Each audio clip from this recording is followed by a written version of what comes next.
আজকের রেসিপি ডিম দিয়ে কলমি শাকের ভাজা। ডিম দিয়ে কলমি শাক বানার জন্য এই যে কলমি শাককে তুলে আর বাছিয়ে ধুয়ে নিয়েছি। তাজা কলমি শাক আর দুটো ডিম নিয়েছি, একটা পেঁয়াজ, একটা টমাটোর। এরপর একটা মিক্সিয়ে এই যে পেঁয়াজকে টুকরো করে কাটে নিয়ে আর মিক্সিয়ে দিয়ে এভাবে টমাটোরকে কাটে নিয়ে মিক্সিয়ে দিয়ে এর সঙ্গে রসুন আর এক টুকরো আদা এটাকে দুভাগ করে কাটে নিয়ে দিয়ে এর সঙ্গে কাঁচা লঙ্কা দিয়ে আর এগুলোকে পেস্ট বানাই নিব।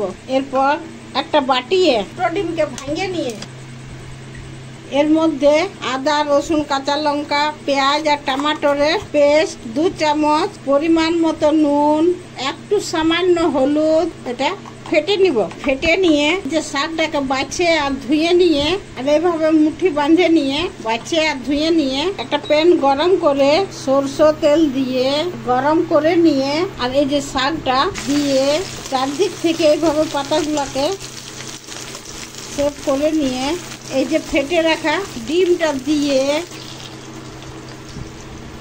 আঁচটা মিডিয়াম করে এই যে ঢাকুন দিয়ে হালকা আঁচে 5 মিনিট কুক করে নেব। 5 মিনিট পর ঢাকুনটা খুলে নিয়ে এই যে কতটা ফুলেছে আর শাকটাও মোটামুটি হালকা সিদ্ধ হয়ে গেছে।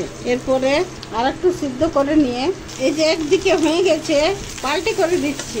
দুদিকে ফ্রাই করে নিয়ে আঁচটা বন্ধ করে দিয়ে আর তুলে নিব।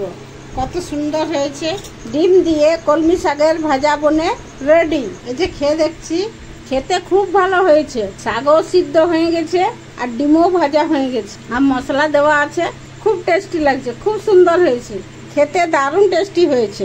এটা ভাত, রুটি, পরোটা সকলের সঙ্গে খেতে পারেন, খেতে খুব টেস্টি হয়েছে। এটা ডিমের নিউ রেসিপি।